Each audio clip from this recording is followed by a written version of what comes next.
Have you seen me lately? Jürgen was not in the best of moods. He'd just finished a slightly tense discussion with Ekaterina about the disposition of a box of pens both thought the other had taken custody of. There had been no recriminations, just two tired friends who are also colleagues doing their level best not to have a blazing row about something trivial in the chaos that was the hub after a summit. In the end it had come to light that Magistrate Abraham had simply wandered off with it. The discovery had provided a welcome relief, as the two civil servants shared a companionable moment of eye-rolling at their doddering old fool of a valued colleague. Now he was busy trying to sort out which pieces of paperwork needed to go back to the Castle of Thorns, which would be kept at Anvil in storage, and which could be torn up and burnt, without losing anything vital. His job was being made more difficult by the fact he could tell he was being watched. The Varushkin had come in nearly an hour ago, a professional storyteller by their patched rainbow cloak. He sat quietly on a bench across from Jürgen's desk and kept smiling at him, in a way the civil servant found a little disconcerting. Jürgen examined him from under beetled brows while pretending to review a list of synod judgments. The storyteller was staring at him with an unreadable expression. Someone dropped a crate of crockery nearby with a crash, and the stranger never even glanced in that direction. Eventually, he could stand it no more. "I'm sorry, could I help you, citizen?" he asked as politely as he could manage. "You seem very busy," the little man replied, still smiling away. "I would not want to interrupt. There's plenty of time." "You're not interrupting," lied Jürgen with practiced skill. "What can I do for you?" The storyteller stood with a symphony of creaking and oofing and approached the paper-laden desk. He leant on a gnarled old staff hung with feathers and little bells, and dozens of beautifully carved and painted trinkets, spiders, squirrels, geese, dogs, even a little golden rabbit. He smelled faintly of wood smoke and honey. Close up, Jürgen got the impression he was older than he looked, his face lined with at least a dozen more winters than the civil servant had first assumed. "I apologize for bothering you at this busy time," the man began. He spoke softly, but not quite so softly that Jürgen couldn't hear him over the hustle and bustle surrounding him. He still found himself leaning in, however, to make sure he didn't miss anything. It made their exchange just that little more intimate. That much easier to forget there were other people nearby. "Honestly, it's no bother. It's like this all the time. We're just packing away for the winter. Please, go on. The thing is, I've been asked to deliver a message for the Archmage by a mutual friend, and I understand I can leave it with you?" The storyteller sounded genuinely apologetic, the faintest smile of awkward regret on his lips, head cocked slightly to one side as he looked up at the taller man. "Oh, for goodness, you're not a bird, are you?" said Jürgen, without really thinking. The storyteller's pleasant demeanour evaporated instantly, his face suddenly hard. "I'm sorry?" he asked, in a tone of voice more commonly used for asking if someone had a problem, pal. Jürgen was suddenly aware that he had just accused a Varushkin of secretly being a bird, held his hands up as if to ward off a blow, and quickly tried to explain. No, I'm the one that's sorry. Sorry, I didn't think. You see, there's this bird who likes to make my life a living hell, works for the kind one, thinks he's so much smarter than me, and the way you were... your head..." He trailed off. He wasn't sure what it was in the storyteller's demeanour that had flustered him. He'd faced Jotun charges and gone toe-to-toe with a Thule warlock in his youth without so much as a quaver, and this little Varushkin had turned his knees to jelly with 2 words. Jürgen didn't like it. He was glad he always kept an axe under the desk, very much wanted to feel it in his hand, but knew that Leonardo would be disappointed if he went for a weapon again without very good cause indeed. "No, I am not a bird, nor on this occasion have I come in the name of the clever spider." The storyteller was all smiles again, and for a moment Jürgen might almost have thought he'd imagined the change in his guest's demeanour. He hadn't, though. "I'm here to speak for the Whispering Wind. I've been here before, but you probably don't remember. I won't take up too much of your time, I hope. But I'd rather see my duty discharged before sunset, if you don't mind." Jürgen nodded and reached for his pen, only to discover that, of course, the box of pens had been taken away by Abraham.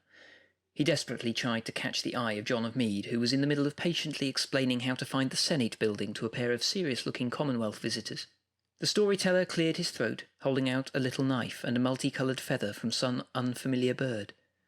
For a moment Jürgen had the horrible impression he was going to need to make notes in his own blood again, before he realised the knife was to help him make a quill, and there were not one but 3 bottles of ink on his desk. "It has been a long day, I sense." The Verushkin seemed faintly amused. "A long year," said Jürgen, as he expertly turned the multicoloured feather into a pen, oblivious to the storyteller's slightly sinister smile.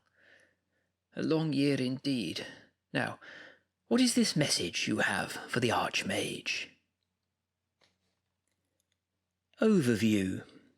6 Eternals responded to plenipotentiary messages from the Imperial Archmages.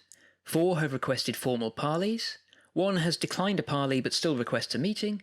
1 has declined a meeting but still intends to help Imperial citizens in his own way. And the arcane colloquium begins at 3 o'clock on Saturday afternoon. Every season, each of the Archmages can send a plenipotentiary message to an Eternal of their realm. Eternals who receive a plenipotentiary message are bound to respond, although not always in the way that the Archmage expects. The most common response is for the Eternal to agree to a formal parley. Such meetings sometimes involve the Eternal themselves, more often they involve carefully chosen emissaries. The representatives of the realms meet with the Archmage, who treats with the Eternal or their servants on equal footing.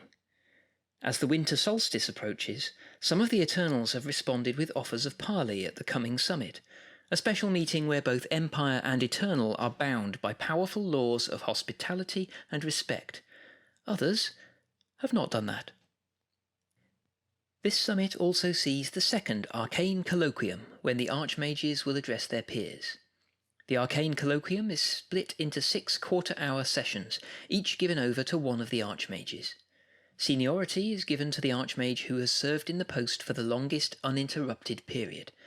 The running order is based on the length of service of the individual Archmages. The current order is night, summer, day, autumn, winter, and finally spring.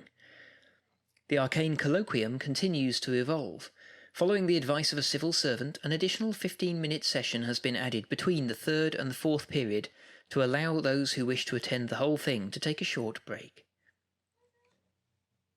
Sung. Not long after the winter solstice, a dim lantern bobs and dances along the main avenue that runs through the heart of Anvil. As dusk has fallen, work has ceased and people retire to their fires or to the forge. This is not the first time this Verushkin storyteller has visited Anvil. A little over a year ago, he brought a message from the Rainbow Serpent. His second visit serves the same purpose. The hub is busy with documents and stationery being packed away for the winter, but the storyteller simply sits quietly on a bench until one of the civil servants notices him. He delivers his message in a quiet, lilting voice. The Lady of Glamours welcomes the invitation of the Archmage of Night. She will attend a formal parley at the spring equinox. A herald will greet them in the Hall of Worlds at 10:30 on Friday evening, and convey them to the presence of the coiling question. She asks that they bring with them the Shaman of Wintermark, as mentioned in the plenipotentiary message. As to the rest, it seems that the Archmage wishes to bring more than half the Imperial nations to speak to her. Mystery thrives where there is time for silence, where there is space for emptiness, where there are many voices all calling and shouting at once. There is only confusion. Moreover, she has no idea why any of these people wish to speak to her, and while she is intrigued, the crowned enigma prefers that a formal parley be more focused. She has sponsored a ritual with the aid of the Dean of the Lyceum, which allows any magician versed in the lore of the Night Realm to seek her counsel. Is that no longer enough for the Empire? Given that the Archmage has not specified what they wish to talk about, Sung will set the tempo for the meeting herself. The 3 topics that will be discussed will be the mystery of the labyrinth and what it means to see the past, the mystery of freedom and what it means to be free, and the mystery of the shears and what it means to end. Along with the shaman, the Archmage may bring up to 4 others who are interested in discussing these mysteries with the one cloaked in feathers. She requests that they each be representatives of a different nation, and if they are human, that no more than one of any single lineage be represented. When one discusses mysteries, the more perspectives available, the better. She hopes the Archmage understands that there will be no opportunity for these individuals to ask for boons or to beseech her for aid. They are here to take part in a discussion of mysteries. If the Archmage wishes her to consider any petitions, they should form the basis of a future plenipotentiary. In common with many other Eternals, Sung does not make decisions without careful consideration. Ilenrith. A few scant weeks after the winter solstice, Terme, a herald of the Swan, appears for the second time in the Hall of Worlds. Unlike last season, though, they are on formal business. It seems that the Archmage of Day has reached out to their mistress and offered parley with the Empire. Ilenrith is keen to accept. "Much has changed," Terme says. "Our mistress is not as she was when last she had dealings with Imperial citizens." The Mistress of Music and Mathematics wishes to discuss how she may regain the trust of the Empire's magicians. The main topic of conversation, however, will concern something Terme calls the cold sun and the potential threat it presents. Unfortunately, the Herald is not in a position to provide any other guidance. The Archmage has also offered to bring musicians with her, who can share new music with the Eternal. The Swan is appreciative. As such, she proposes that the Archmage bring up to 7 other people to the meeting, on the understanding that some of these visitors will provide music during the meeting. A herald will be sent to the Hall of Worlds at 1:30 on Saturday afternoon to bring the Archmage and their guests to the Cantata Fontano, a chamber between the mortal realm and the day realm. The magistrates remind the Archmage of Day that while it is not illegal to meet with an Eternal who has been declared an enemy of the Empire, trading or dealing with them is. They are advised to err on the side of caution when dealing with the Eternal, and to advise their guests to do likewise. Osigran. With spring magic rising like a flood across the Empire, a lone herald of Lord Rain arrives at Anvil and politely declines a parley with the Empire. Despite the weather being quite dry, the blue-skinned figure glistens as if they have just come in out of the rain. The cupbearer is already busy taking advantage of the consummate spring enchantment created by Imperial magicians. Willowbraid provides his blessings to Imperial farmers and fishers just as the plenipotentiary requested.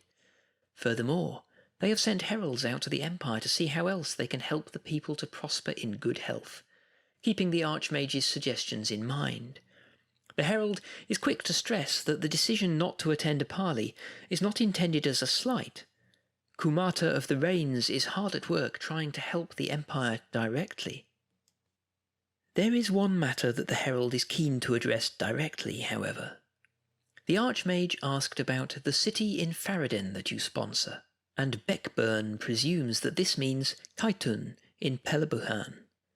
Osigran is proud to serve as a patron to and friend of the wizards of the Chemetzi family, who nominally rule the territory. They specialize in the beneficial aspects of spring magic, healing, douse wells, and bless farmers' fields with life-giving rain. An important service in the relatively arid West. The family has no contact with the Empire at this time, but with a little nudge from Chlomon, and with some work by the Conclave, that might change. A declaration of concord from the Imperial Conclave could be used to arrange for a Conclave order to send a diplomatic emissary to the Chemetzi. The choice as to which order to send would determine the kind of reception they would receive. In theory, any order might be chosen, but in practice there are 3 obvious choices. The Silver Chalice would focus on a shared appreciation of healing magic, while the Celestial Arch would pursue a broader diplomatic approach. The third possibility would be the Shuttered Lantern, who would assess the Chemetzi for any potential threat and evaluate whether they have any secret lore that might be useful to the Empire, acquiring it by whatever means seemed appropriate, if there were. The Conclave could also seek to guide the tenor of this envoy, but it would ultimately be the nature of the order that would determine the results. There is no particular time pressure here. As long as Osigran is not considered an enemy of the Empire, they will support a meeting with the Rain-Callers. Regardless of when the Conclave takes advantage of this opportunity, if ever, only one order could be asked to arrange an envoy, and a given order can only be asked to pursue one opportunity on behalf of the Conclave each season. Following that very specific piece of advice, the Herald does not return to the Imperial Regio, but strikes out along the Trods towards Cyrene. Apparently there are farmers there who will not only benefit from the Herald's assistance, but also a little lingering blight from last year's flood that Father Tarn wishes to offer his aid to remove.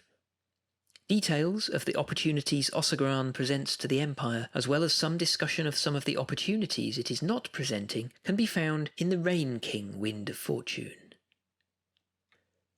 Ephesus.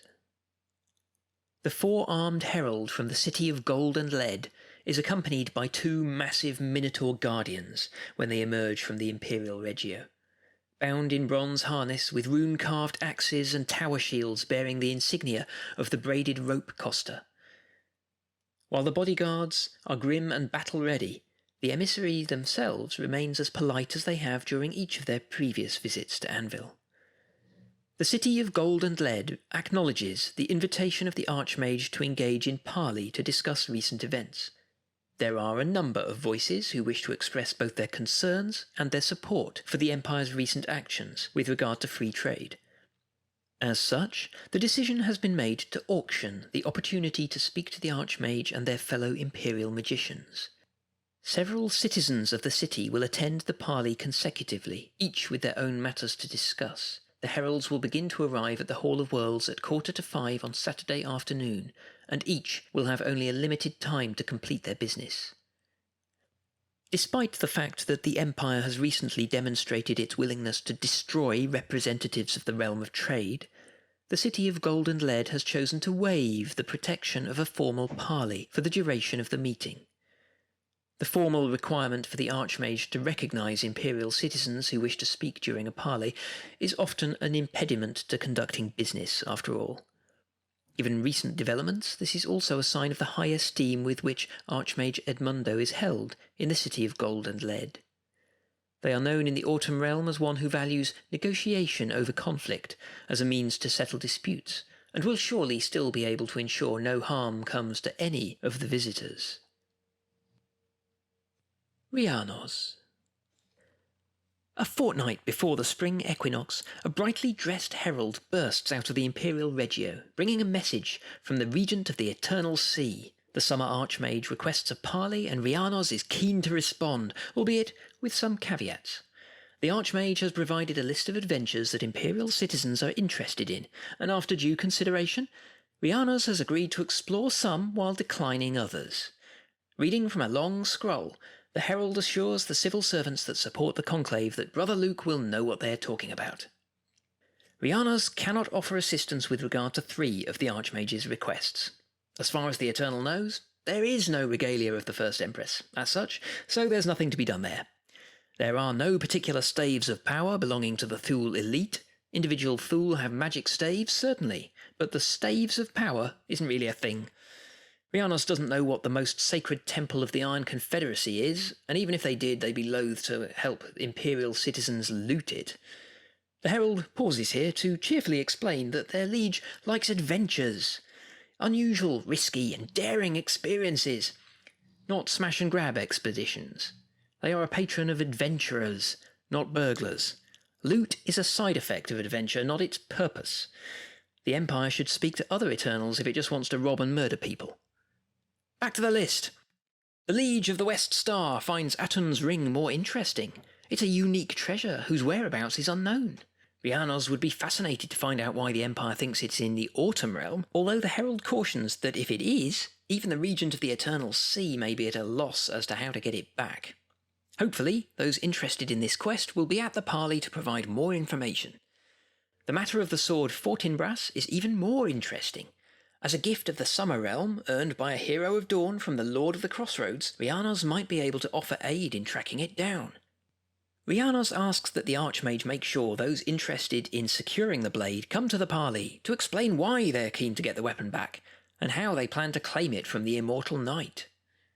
There's also the matter of the eastern sky. Rhiannos is still considering what the people of Dawn might do to win their favour. While they like the idea of a statue to watch over knights adventuring in Broceliande, their excitement has waned slightly following the grand adventure there. They will give some more thought to what might secure their support, and pass that on to any of the enchanters of Dawn who attend the parley. The heralds are also looking forward to a chance to hear from the 3 champions who represented their master in the tourney to determine patronage of the Icy Crag. What have Tancred Enrico Itaziel y Riqueza, Captain Quiberon Otterscourge, and Chiara of the Burning Beasts been up to in the months since? Finally, Rhiannos has asked the Summer Mage to send one of his apprentices along to talk about coral fortresses with the Empire. People are, apparently, always asking Rhiannos for aid with such sorceries, and the rejoicing one would rather they stopped. The herald mentions in an offhand way that Maraud's representative will not be attending under the protection of parley. It will make it easier for them to go off and talk with the magicians interested in coastal fortresses without derailing the main discussion of an adventure. But they're sure that can't possibly go wrong. The herald is kind enough to repeat all of this until it has been written down, and then heads to the forge for an hour or 2 of culture before returning to the Summer Realm. As an afterthought, as they're leaving, they explain that Rhiannos will send some of his favoured heralds to the Hall of Worlds during the spring equinox at 2 o'clock on Saturday afternoon. The Regent of the Eternal Sea assumes there will be plenty of time to address everything that needs to be discussed before the Arcane Colloquium. Kayla. For some time it seems that there has been no plenipotentiary sent to the Winter Realm. A few days before the spring equinox, however, a messenger in dusty robes arrives at the hub. She brings a message from the dark between the stars, the eternal Kayla. Perhaps once a citizen of Axos, there is something deeply unsettling about her. Her skin crinkles and rustles like parchment when she walks, and does not move right when she speaks or gestures. It is as if she is wrapped in old paper from head to foot. She is clearly one of the undying legions that attend upon the sorrowful one. She delivers her message quickly, wasting little time. The Archmage has apparently suggested a parley in 2 parts, and so Kayla has likewise responded in 2 parts. First, she sends some of her grim legion to the Hall of Worlds to accept tribute on her behalf. These undying warriors will arrive at midnight on Saturday. The Circle of the Drowned, the Nation's Guard, the Wolves of the Pale Raven, Glory's Shadow, the Envoys of the White Stag, and Wick's Rest are all invited to attend and present their gifts of song and story, and share what they have learned of endings. Those who win the favour of the Grim Legion will receive boons in their turn. One other group are also invited to send an emissary. The Sons of Kuros have earned the enmity of the Lady of Silence through insult and through the theft of her legions. Her injunction that whenever they use her ritual to aid the Empire, she will send thrice as many of her own legionnaires to aid their enemies still applies. She has set a method whereby this enmity might be ended. The inclusion of abandon the mortal shackles in imperial law. If one of the Sons of Kuros wishes to come to the parley and express their regret for the actions of their coven, the Grim Legion will provide them with a copy of the ritual text. Should they even wish to resolve their grievance with the dark between the stars, of course. Once this matter of the legions is complete, the Archmage themselves is invited to come and discuss the private matters they have raised. Not with Kayla herself, but with the Archivist of the Drowned, one of her most favoured servitors, who records and studies the end of all endless things. Using Plenipotentiary. The plenipotentiary power can be challenging to use. The page Talking to Eternals lays out some of the common pitfalls relating to sending a message to an Eternal. It is vital that the Archmage tell the Eternal what they want to discuss, and to bear in mind that nobody is omniscient. We want to make sure that a parley is an interesting and hopefully fun experience, and the less we know about what the players involved want to achieve with the meeting, the less able we are to provide a satisfying encounter. It is important to be clear what you want to talk about in a plenipotentiary. It's fine to lay out a list of things, as long as you realise that the Eternal will only talk about the things it is interested in.